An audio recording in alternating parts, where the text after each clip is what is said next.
നിങ്ങളറിഞ്ഞ നമ്മുടെ തിരുവനന്തപുരം നരഹത്തിന്റെ മാതാവിന് ഇങ്ങ് കേരളത്തിൽ മാത്രമല്ല അങ്ങ് ന്യൂയോർക്കിലും ഉണ്ടത്രേ പിടി.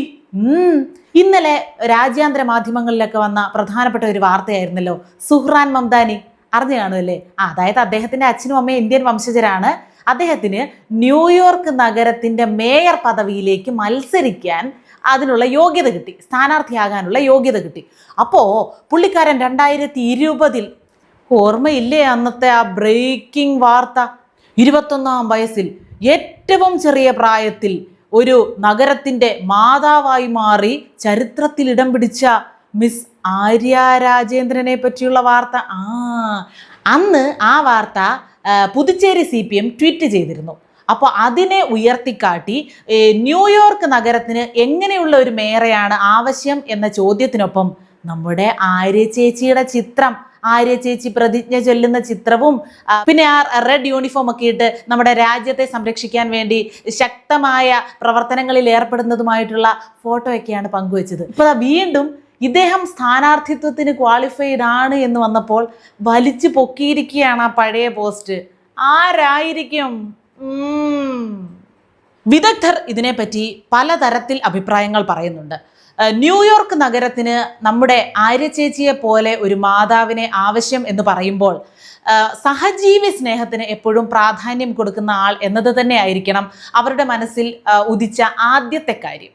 നിങ്ങളെല്ലാവരും മറന്നു തുടങ്ങി കാണണം യദു എന്ന പേര്. അപ്പോൾ ഒരു KSRTC ബസ് ഡ്രൈവറുടെ ജീവിതം അയാൾ സ്വപ്നത്തിൽ പോലും വിചാരിക്കാത്ത നിലയിലേക്ക് പെട്ടെന്ന് ഒരൊറ്റ രാത്രി കൊണ്ട് പെട്ടെന്നുണ്ടായ ഒരു ഇടപെടലിലൂടെ വളരെ സ്വപ്നതുല്യമായൊരു ലോകത്തേക്ക് അദ്ദേഹത്തിൻ്റെ ജീവിതത്തെ എത്തിക്കാൻ കഴിഞ്ഞ മാന്ത്രിക കരങ്ങളാണ് നമ്മുടെ മേയർ ആൻറ്റിക്കുള്ളത്. അപ്പോൾ ആ ഒരു ക്വാളിറ്റി തന്നെ ആയിരിക്കണം കേട്ടോ ഇപ്പോഴും ആളുകൾ വിടാതെ ആര്യ എന്ന പ്രതിഭാസത്തെ പറ്റി ചർച്ച ചെയ്തുകൊണ്ടിരിക്കാൻ കാരണം.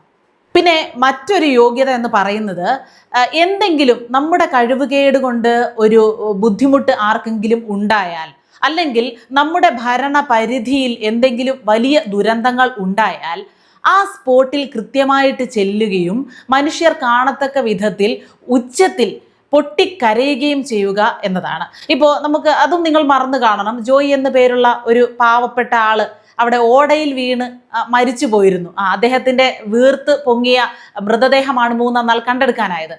അന്ന് ഈ ആര്യ ചേച്ചി അദ്ദേഹത്തിൻ്റെ വഴിപോലുമില്ലാത്ത ആ ഒരു വീട്ടിൽ എങ്ങനെയൊക്കെയോ വലിഞ്ഞു കയറി ചെന്ന് നിന്ന് നടത്തിയ പ്രകടനം, ആ ഒരു കരച്ചിൽ, അത് ഒരിക്കലും ഒരു കാലത്തും ഒരു മലയാളിക്കും മറക്കാൻ കഴിയില്ല.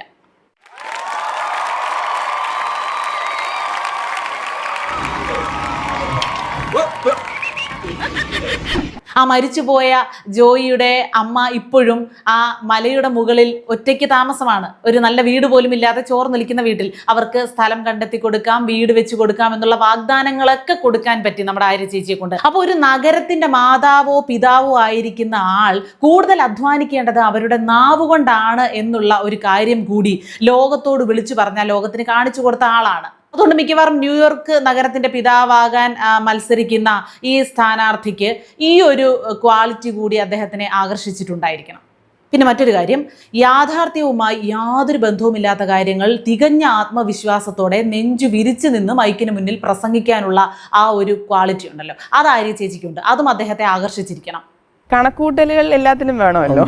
അവരുടെ മാർക്കുകൾ സർവകലാശാലയിൽ പരിശോധിച്ചപ്പോഴാണ് മാത്തസിന് 0 മാർക്ക്, കണക്കിന് 0 മാർക്കാണ് ആര്യ ചേച്ചിക്ക് കിട്ടിയത് എന്ന വാർത്ത പുറത്തു വന്നതിന് ശേഷം പോലും തനിക്കൊരു IAS ആകാനായിരുന്നു, തനിക്കൊരു IPS ആയിരുന്നു മോഹം. യൂണിഫോം പണ്ട് തൊട്ടേ തന്നെ അങ്ങോട്ടേക്ക് ആകർഷിച്ചിരുന്നു. പിന്നെ അതൊന്നും കിട്ടാതെ വന്നപ്പോഴാണ് മറ്റേ പരേഡിനുള്ള യൂണിഫോം എടുത്തിട്ടത് തുടങ്ങിയ കാര്യങ്ങൾ യാതൊരു ഉളുപ്പുമില്ലാതെ പറയാൻ ആര്യ ചേച്ചി കാണിച്ച ആ ഒരു കല. ആര്യക്ക് IPS ആകണമെന്നാണ് ആഗ്രഹം. പബ്ലിക് അഡ്മിനിസ്ട്രേഷനിൽ MBA എടുക്കണം എന്നുള്ളത് ഒരു ലക്ഷ്യമുണ്ട്. അതിനുശേഷം സിവിൽ സർവീസ് എന്നുള്ളൊരു ലക്ഷ്യമാണ് ഉള്ളത്. പിന്നെ ആശയവിനിമയ ശേഷിയെക്കുറിച്ച് ഞാൻ എടുത്തു പറയേണ്ട കാര്യമില്ല. ആര്യ ചേച്ചി ചരിത്രത്തിൽ ഇടം നേടിയ ദിവസം, അതായത് ഏറ്റവും പ്രായം കുറഞ്ഞ മേയർ എന്ന സ്ഥാനം കിട്ടിയില്ലേ, അതിനുള്ള സമ്മാനം വാങ്ങിച്ച് കൈവച്ച ദിവസം നാഷണൽ മീഡിയയും അതുപോലെ തന്നെ ഇന്ത്യക്ക് പുറത്തുള്ള ഒരുപാട് ചാനലുകാരും ഒക്കെ വന്ന് അവരുമായിട്ട് സംവദിച്ചിരുന്നു, അഭിപ്രായങ്ങളൊക്കെ ചോദിച്ചിരുന്നു. എന്താണ് ചെയ്യാൻ പോകുന്നത്, എന്താണ് പറയാനുള്ളത് എന്നൊക്കെ അറിയാനുള്ള ഒരു ത്വര അവർ കാട്ടിയപ്പോൾ അവരോട് സംസാരിച്ച ആ ഒരു രീതി, അതിലൂടെ തന്നെ ആ ഒരു ആശയവിനിമയവും തനിക്ക് തൻ്റെ കോൺഫിഡൻസും തൻ്റെ ഇംഗ്ലീഷ് ഭാഷയിലുള്ള പ്രാവീണ്യവും ഒക്കെ ലോകത്തിന് മുന്നിൽ തുറന്നു കാട്ടുകയായിരുന്നു ചേച്ചി. I'm waiting for the official declaration of LDF, and I can only talk like after declaration only I can talk like that. അസഹനീയമായിരുന്നു. നഴ്സറി പഠിക്കുന്ന കുട്ടികൾ ഇതിനേക്കാൾ ഭംഗിയായിട്ട് ഇംഗ്ലീഷ് സംസാരിക്കും. My aim is to bring up the all people. അപ്പോൾ ഈ 5 വർഷം മുമ്പ് സുഹ്റാൻ മന്ദാനി ഇട്ട ആ ഒരു പോസ്റ്റ് ഇപ്പോൾ കുത്തിപ്പൊക്കുന്ന ആരാധക വൃന്ദത്തോട് ഒന്നേ പറയാനുള്ളൂ. റോഡിലെ കുഴിയിൽ വീണ ആളുകൾ മരിക്കുന്നു. അവിടെയൊക്കെ ചെന്ന് ഓരോ വാഴയോ അല്ലെങ്കിൽ കയ്യിലുള്ള എന്താണെന്ന് വെച്ചാൽ അവിടെ കൊണ്ട് നട്ടുപിടിപ്പിച്ച് അതിന് കാവൽ നിൽക്കുക കേട്ടോ.